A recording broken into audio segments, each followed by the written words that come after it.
محمدا عبده ورسوله أما بعد فإن خير الحديث كتاب الله وخير الهدي هدي محمد صلى الله عليه وسلم وشر الأمور محدثاتها وكل محدثة بدعة وكل بدعة ضلالة وكل ضلالة في النار. أعوذ بالله من الشيطان الرجيم. بسم الله الرحمن الرحيم. يا أيها الذين آمنوا اتقوا الله حق تقاته ولا تموتن إلا وأنتم مسلمون. يا أيها الناس اتقوا ربكم الذي خلقكم من نفس واحدة وخلق منها زوجها وبث منهما رجالا كثيرا ونساء واتقوا الله الذي تساءلون به والأرحام إن الله كان عليكم رقيبا. يا أيها الذين آمنوا اتقوا الله وقولوا قولا سديدا يصلح لكم أعمالكم ويغفر لكم ذنوبكم ومن يطع الله ورسوله فقد فاز فوزا عظيما. وقال تعالى في مقام آخر: أعوذ بالله من الشيطان الرجيم. وهل ينظرون إلا الساعة أن تأتيهم بغتة فقد جاء أشراطها وأنى لهم إذا جاءتهم ذكراهم. اللہ رب العالمین جس نے اس کائنات ارضی اور سماوی کو وجود بخشا اور ہمیں اور آپ کو اللہ رب العالمین نے یہاں پیدا فرمایا، دنیا کی تمام تر نعمتوں سے مالا مال فرمایا اور ایمان کی عظیم الشان دولت اللہ رب العالمین نے ہمیں اور آپ کو عطا کی، اس کے بدلے میں ہمیں اور آپ کو زیادہ سے زیادہ اللہ رب العالمین کی تسبیح و تعظیم، بزرگی، بڑائی، کبریائی اور اللہ رب العالمین کی شکر گزاری کرنی چاہیے۔ اللہ رب العالمین کی بے شمار حمد و ثنا کے بعد اس کائنات میں بھیجے گئے مختلف انبیاء کرام حضرت آدم علیہ السلام سے لے کر اس کائنات میں بھیجے گئے تمام نبیوں اور پیغمبروں پر بالخصوص خاتم النبیین، امام الانبیاء، سید الاولین والآخرین، سید العرب والعجم، محمد عربی جناب محمد رسول اللہ صلی اللہ علیہ وسلم پر اور آپ کے تمام آل و ازواج پر، ازواج و ذریات پر بے شمار درود و سلام نازل ہوں، جن کی محنتوں اور کاوشوں سے اللہ رب العالمین کا یہ پیارا اور سچا دین ہم تک اور آپ تک پہنچا ہے۔ میرے دینی بھائیوں اور دوستوں، خطبہ مظنونہ کے بعد قرآن مجید کی ایک آیت کریمہ حضرات کی خدمت میں پڑھی گئی ہے، جس میں اللہ رب العالمین نے قیامت اور اس کی نشانیوں کی طرف اشارہ فرمایا۔ اللہ رب العالمین نے بیان فرمایا: وَهَلْ يَنظُرُونَ إِلَّا السَّاعَةَ أَن تَأْتِيَهُمْ بَغْتَةً فَقَدْ جَاءَ أَشْرَاطُهَا وَأَنَّىٰ لَهُمْ إِذَا جَاءَتْهُمْ ذِكْرَاهُمْ۔ اور کیا یہ لوگ انتظار کر رہے ہیں اس بات کا کہ قیامت اچانک ان کے اوپر آ جائے، جبکہ اللہ رب العالمین نے اس کی نشانیوں کو ان کے درمیان نازل فرما دیا ہے، اتار دیا ہے۔ ہمیں اور آپ کو یہ بات معلوم ہے کہ اللہ رب العالمین نے اس کائنات کو بنایا ہے اور ایک دن اللہ رب العالمین اس بساط ہستی کو اور کائنات کو سمیٹ لے گا اور قیامت کو اللہ رب العالمین قائم فرما دے گا۔ قیامت کے قائم ہونے کے لیے اللہ رب العالمین نے کچھ نشانیاں اس روئے زمین پر ظاہر کرنے کا وعدہ فرمایا ہے۔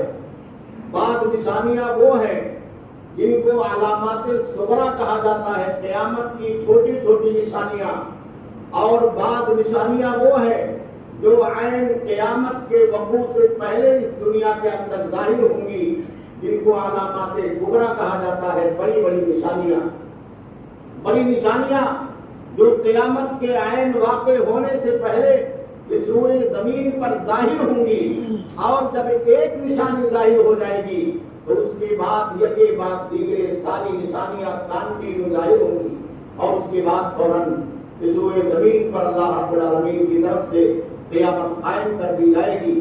اس میں سب سے پہلی جو نشانی ہے وہ مہدی علیہ السلام کا خروج ہے، اور اس کے بعد دجال کا خروج ہے، پھر یاجوج اور ماجوج کا خروج ہے، حضرت عیسیٰ علیہ السلام کا آسمان سے نزول ہے، اور پھر اس کے بعد اس روئے زمین پر اس جانور کا زمین سے نکلنا ہے جس کے بارے میں اللہ رب العالمین نے قرآن مجید میں تذکرہ فرمایا ہے، دھواں کا ظاہر ہونا ہے اور اس کا نکلنا ہے۔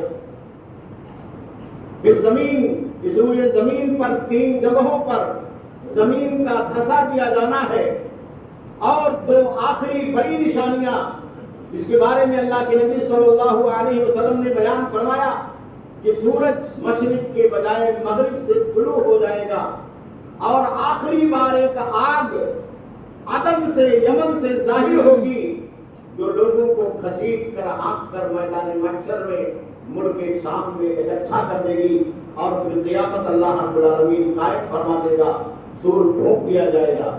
تو یہ وہ نشانیاں ہیں جن کو قیامت کی بڑی بڑی نشانیاں کہا جاتا ہے۔ مہدی علیہ السلام کا ظہور ہوگا، ان کا خروج ہوگا، تو یکے بعد دیگرے یہ 10 نشانیاں آخر تک، سورج کے پچھم سے نکلنے تک اور اس آگ کے ظاہر ہونے تک، جس آگ کی وجہ سے دنیا کے لوگ بھاگتے ہوئے دوڑتے ہوئے میدان محشر کی طرف، ملک شام کی طرف اکٹھا کر دیے جائیں گے، یہ ساری نشانیاں ایک کے بعد دیگرے ظاہر ہوں گی۔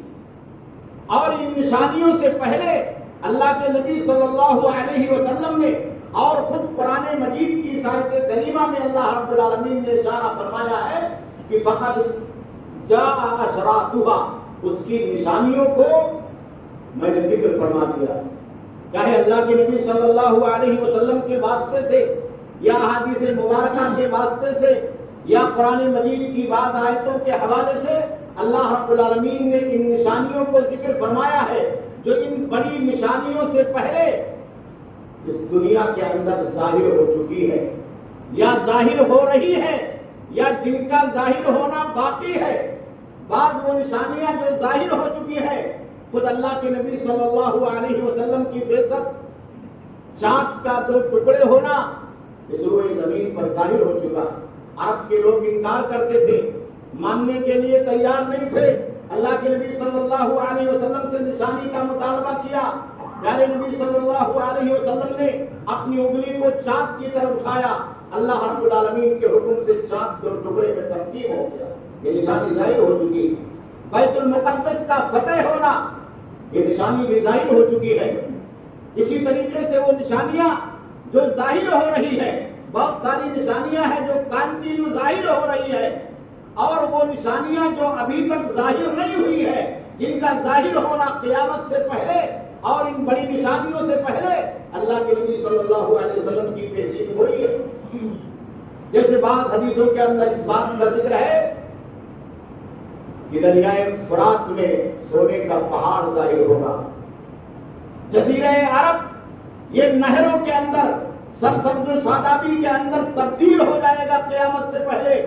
جہاں ریگستان اور صحرا ہے وہاں گھاس اور وہاں ہریالی اگ جائے گی، اور اسی طریقے سے جمادات پتھر بولنے لگیں گے، حیوانات بات کرنے لگیں گے۔ یہ ساری نشانیاں بھی ظاہر ہونا باقی ہے۔ اللہ کے نبی صلی اللہ علیہ وسلم نے بیان فرمایا ہے تو وہ برحق ہے۔ ہمارا عقیدہ ہے کہ وہ ایک نہ ایک دن ضرور ظاہر ہوں گی، جیسے اس سے پہلے کی نشانیاں ظاہر ہو چکی۔ لیکن بعض اہم ترین نشانیاں جو ظاہر ہو رہی ہیں ہمارے اور آپ کے درمیان موجود ہے، ان کو ہمارے اور آپ کے لیے سمجھنا بہت ضروری، تاکہ ہمیں قیامت کا احساس ہو، اللہ کی آخرت کا احساس ہو، ہمارے دلوں کے اندر آخرت سے جڑنے کا جذبہ بیدار ہو، اور یہ یقین ہمیں اور آپ کو ہو جائے کہ یہ دنیا اور گردش زمانہ، اس کی رفتار اور دنیا کی ساری چیزیں یہ ایک نظام کے تحت اس دنیا کے اندر چل رہی ہیں، اور چلتے چلتے اسی منزل تک ان کو پہنچنا ہے جس منزل کو اللہ رب العالمین نے قیامت کی شکل میں اس دنیا کے لیے مقرر کیا۔ کسی کو موت سے مفر نہیں ہے، کسی کو اس دنیا کے چھوڑنے سے مفر نہیں ہے، دنیا کی کسی چیز کو ہلاکت سے مفر نہیں ہے۔ اللہ رب العالمین اس کائنات کو جب تک چاہے گا قائم رکھے گا، اور جب چاہے گا اللہ رب العالمین اس کائنات کو تباہ و برباد کر دے گا، سورج کو بے نور کر دے گا، چاند اور ستاروں کو اللہ رب العالمین بے نور کر دے گا، پہاڑوں کو اللہ رب العالمین کٹرا کٹرا کر کے ذرہ ذرے میں تبدیل کر دے گا۔ اس پر مسلمان کا یقین ہونا چاہیے۔ قرآن مجید کی بیشتر آیتوں میں اللہ رب العالمین نے قیامت کا تذکرہ فرمایا ہے، اور ہمیں اور آپ کو اس بات کا حکم دیا ہے وَلْتَنْظُرْ نَفْسٌ مَّا قَدَّمَتْ لِغَدٍ، کہ ایک مسلمان کو چاہیے کہ وہ اپنے ذہن و دماغ کے اندر اس بات کو پیدا کرے، اس بات کی فکر مندی کرے کہ اس نے کل کی کیا تیاری کی، آخرت کی کیا تیاری کی ہے۔ اللہ رب العالمین کی بارگاہ میں پہنچنے کے بعد، اس دنیا کے خاتمے کے بعد، اللہ رب العالمین کی عدالت میں پہنچنے کے بعد اس نے کیا تیاری کر رکھی ہے، وہاں کیا لے کر کے حاضر ہونے والا ہے، کون سا ایمان لے کر کے پیش ہونے والا ہے، اللہ رب العالمین کی بارگاہ میں کون سی نیکیاں لے کر کے پیش ہونے والا۔ تو آئیے دیکھیں کہ وہ بعض اہم نشانیاں کیا ہے جو ظاہر ہو رہی ہے کانٹینیو۔ اللہ کے نبی صلی اللہ علیہ وسلم نے ایک نشانی کا ذکر فرمایا کہ قیامت سے پہلے علم کو اٹھا لیا جائے گا اور جہالت کا غلبہ ہو جائے گا۔ علم کو اٹھا لیا جائے گا اور جہالت عام ہو جائے گی۔ قرآن کا پڑھنے والا کوئی نہیں ہوگا، حدیثوں کا پڑھنے والا کوئی نہیں ہوگا، ایمان کے بارے میں اللہ کے نبی جناب محمد رسول اللہ صلی اللہ علیہ وسلم کی لائی ہوئی شریعت کے بارے میں ہمیں اور آپ کو کوئی بتانے والا نہیں ہوگا۔ یہ نشانی ہمارے اور آپ کے درمیان ظاہر ہو رہی ہے۔ اور دوسری چیز اللہ کے نبی صلی اللہ علیہ وسلم نے بیان فرمایا کہ معاملات الٹ جائیں گے، معاملات الٹ جائیں گے۔ اب دیکھیے ہماری اور آپ کی زندگی میں کتنے معاملات الٹ جا رہے ہیں۔ بعض حدیثوں کے اندر اس بات کا ذکر ہے ان تلد الامۃ ربتها، لوڈی اپنے مالک کو، اپنی مالکن کو جن دے گی، یعنی حقوق والدین کا، والدین کی نافرمانی کا معاملہ عام ہو جائے گا۔ بعض حدیثوں میں ہے کہ صلہ رحمی قطع رحمی کے اندر تبدیل ہو جائے گی، بعض حدیثوں کے اندر ہے کہ امانت دار آدمی کو خائن سمجھ لیا جائے گا۔ سارے معاملات الٹ جائیں گے۔ اللہ کے نبی صلی اللہ علیہ وسلم نے یہ پیشین گوئی کی ہے۔ اسی طریقے سے تیسری پیشین گوئی یہ ہے کہ فحش کاری اور برائیاں ظاہر ہو جائیں گی۔ آپ دیکھیے برائیوں کی کتنی کثرت ہے، چاہے وہ انٹرنیٹ کا معاملہ ہو، چاہے موبائل کا معاملہ ہو، یا اسی طریقے سے دنیا کے اندر وہ تمام برائیوں کا سیلاب ہو جو ہماری اور آپ کی صفوں کے بیچ میں، ہمارے اور آپ کے گھروں میں، ہمارے اور آپ کے سماج میں فحش کاریوں کی شکل میں، غلط کاموں کی شکل میں، اللہ رب العالمین کی نافرمانیوں کی شکل میں ظاہر ہو رہا۔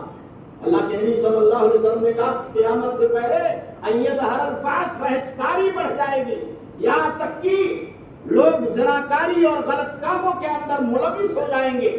اللہ کی پناہ، مسلمانوں کو اس سے ڈرنا چاہیے اور توبہ کرنا چاہیے۔ اسی طریقے سے اللہ کے نبی صلی اللہ علیہ وسلم نے بیان فرمایا ان یکثر الحرج والمرج، قتل عام بڑھ جائے گا، خونریزی روئے زمین پر عام ہو جائے گی۔ آج آپ دیکھیے دنیا کے اندر کس قدر تبدیلی آ گئی ہے، طاقتور قومیں کمزوروں کو ستانے کے لیے کس طریقے سے آمادہ ہے، معصوموں کا خون بہایا جا رہا ہے، کمزوروں کا خون بہایا جا رہا ہے۔ صحابہ کرام نے پوچھا کہ اللہ کے نبی صلی اللہ علیہ وسلم یہ حرج کیا ہے؟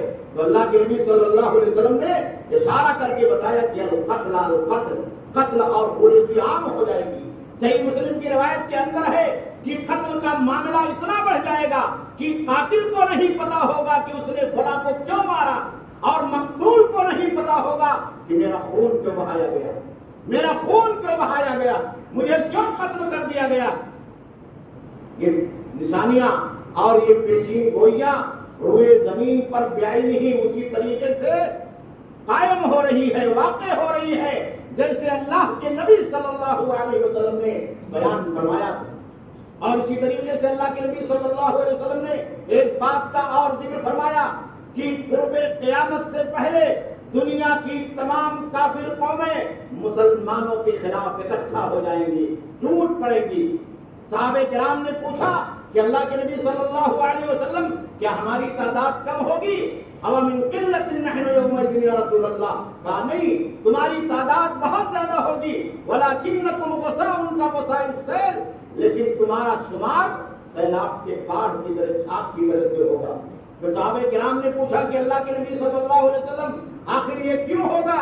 تو اللہ کے نبی صلی اللہ علیہ وسلم نے بیان فرمایا کہ تمہارے اوپر وہن کا غلبہ ہو جائے گا۔ صحابہ نے پوچھا کہ وہن کیا ہے؟ اللہ کے نبی صلی اللہ علیہ وسلم نے فرمایا حب الدنیا وکراہیت الموت، دنیا کی محبت غالب آ جائے گی اور موت سے آدمی بھاگنا چاہے گا۔ مسلمانوں کا موت پر ایمان ختم ہو جائے گا، وہ اپنے دین کے لیے، اپنے اسلام کے لیے، اللہ کی شریعت کے لیے، پیارے نبی صلی اللہ علیہ وسلم کی سنت کے لیے اور اس دنیا کے اندر نیکیوں کے لیے جدوجہد نہیں کرنا چاہے گا۔ وہ دنیا کے اندر مبتلا ہو جائے گا، دنیا داریوں کے اندر مبتلا ہو جائے گا، نفسانی خواہشات کے اندر مبتلا ہو جائے گا، ہوائے نفس کے اندر مبتلا ہو جائے گا۔ آج آپ دیکھیے ہماری اور آپ کی زندگی کا کیا عالم، ہماری اور آپ کی شب و روز کی زندگی میں کس طریقے سے دنیا داریوں کا غلبہ ہو گیا ہے، جیسے اللہ کے نبی صلی اللہ علیہ وسلم نے بیان فرمایا۔ ایک وقت ایسا آئے گا یہ امت یہودیوں کے نقش قدم پر اس طریقے سے چلے گی جیسے گو اپنے سوراخ کے اندر جاتا۔ آپ بتائیے کہ وہ تمام طور طریقے، وہ تمام غیر اسلامی کلچر، عادات اور اطوار جس کو غیر مسلموں نے اس دنیا کے اندر ایجاد کیا ہے، چاہے اس کا تعلق لباس سے ہو، چاہے اس کا تعلق کھانے اور پینے سے ہو، چاہے اس کا تعلق ہماری اور آپ کی معاشرتی زندگی سے ہو، جو غیروں سے آتے ہیں اس کو ہم اور آپ پہلے اختیار کر لیتے ہیں، اور جو اسلام نے ہمیں اور آپ کو دیا ہے اس کو اختیار کرنے میں تذبذب ہوتا ہے، اس کو اختیار کرنے میں ہم اور آپ آگے اور پیچھے ہوتے ہیں۔ دنیا کے ان ماڈرن طریقوں کے پیچھے ہمارا جوان کیسے جا رہا ہے، موبائل اور انٹرنیٹ کے واسطے سے کس طریقے سے ہم غیروں کی تقلید اور غیروں کی اتباع میں لگے ہوئے ہیں، ان کا فالو کرنے میں لگے ہوئے ہیں۔ اللہ کی پناہ، یہ سب قیامت کی نشانیاں ہیں جو اللہ کے آخری نبی جناب محمد رسول اللہ صلی اللہ علیہ وسلم نے بیان فرمائے، اور یہ ہو رہی ہے۔ ہمارا عقیدہ اور ایمان ہے کہ یہ ویسے ہوں گی، واقع ہوں گی جیسے اللہ کے نبی صلی اللہ علیہ وسلم نے بیان فرمایا۔ اللہ کے نبی صلی اللہ علیہ وسلم نے بیان فرمایا کہ قیامت سے پہلے فتنوں کا ظہور ہوگا، بڑے بڑے فتنے رونما ہوں گے، فتنۃ عمیاء، اندھا فتنہ رونما ہوگا۔ ایک مسلمان آدمی شام کو کلمہ پڑھ کر کے سوئے گا اور صبح ہوگی تو نعوذ باللہ کافر ہو جائے گا۔ ایک مسلمان آدمی دن کو کلمہ پڑھ کر کے دن گزارے گا، محنت مزدوری کرے گا اور اس فتنے کا شکار ہو کر کے شام ہوتے ہی وہ کافر ہو جائے گا۔ اتنے بڑے بڑے فتنے رونما ہوں گے۔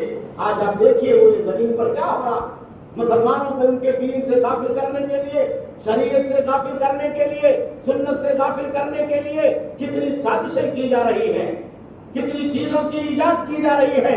ہمیں اور آپ کو، ہمارے نوجوانوں کو دین سے دور کرنے کے لیے کس طریقے سے فتنوں کو بھڑکایا جا رہا ہے اور ہم ان فتنوں کا شکار ہو رہے ہیں۔ اللہ کے نبی صلی اللہ علیہ وسلم تو ہمیشہ یہ دعا پڑھا کرتے تھے، اللہم انا نعوذ بک من الفتن ما ظہر منہا وما بطن، کہ اللہ تعالیٰ ہم ان فتنوں سے پناہ مانگتے ہیں جو بظاہر دکھائی دیتے ہماری سمجھ میں آ رہے، اور ان فتنوں سے بھی پناہ مانگتے ہیں جو دکھائی نہیں دیتے ہیں اور ہماری سمجھ میں نہیں آتے، جو باطنی ہے، چھپے بھی ہے۔ اللہ کے نبی صلی اللہ علیہ وسلم نے فتنۃ المحیا والممات، زندگی اور موت کے فتنے سے پناہ مانگی، من فتنۃ المسیح الدجال، آنے والے دجال کے فتنے سے پناہ مانگی۔ میرے بھائیوں، میرے دوستوں، ہمیں اور آپ کو چاہیے کہ قیامت کی نشانیوں کا علم رکھیں، اس کو پڑھیں، اس کو سیکھیں، اس کو سمجھیں، اور یہ یقین رکھیں کہ اللہ کے نبی صلی اللہ علیہ وسلم نے جو کچھ کہا ہے وہ وہ ہونے والا۔ اور دوسری بات یہ ہے کہ فتنوں کے اس زمانے میں ہم اور آپ شریعت کی طرف رجوع کریں، یہی ہمارا اور آپ کا اولین اور آخری علاج۔ جب تک ہم اور آپ رجوع نہیں کریں گے اس وقت تک ہماری اور آپ کی کامیابی نہیں ہوگی۔ آپ اسلام کی طرف رجوع کریں، قرآن کی طرف رجوع کریں، کلمے کی طرف رجوع کریں اور دین کی طرف رجوع کریں، تب ہم اور آپ دنیا کی زندگی کے اندر کامیاب ہوں گے۔ اور اگر ان فتنوں کے پیچھے بھاگیں گے تو ہم ناکام ہو جائیں گے۔ اللہ کے نبی صلی اللہ علیہ وسلم نے کہا کہ وہ آدمی جو فتنوں میں اپنے گھر میں بیٹھ جاتا ہے وہ چلنے والے سے بہتر ہے، اور چلنے والا آدمی اس آدمی سے بہتر ہے جو فتنوں کے اندر شریک ہو جاتا، فتنوں کے اندر تعاون کرتا۔ تو فتنوں سے دور رہنا یہ ہماری اور آپ کی زندگی کا شیوا ہونا چاہیے۔ اللہ رب العالمین سے دعا ہے کہ اللہ رب العالمین ہمیں اور آپ کو دنیا کی زندگی کے اندر شریعت کا علم عطا فرما۔ اللہ رب العالمین ہمیں ان تمام غیبیات پر ایمان رکھنے کی سعادت عطا فرما جسے تو نے قرآن کے اندر بیان فرمایا، اور پیارے نبی جناب محمد رسول اللہ صلی اللہ علیہ وسلم نے جس کا تذکرہ حدیثوں کے اندر بیان فرمایا۔ اللہ رب العالمین آنے والے فتنوں سے ہم تمام لوگوں کو محفوظ فرما دے۔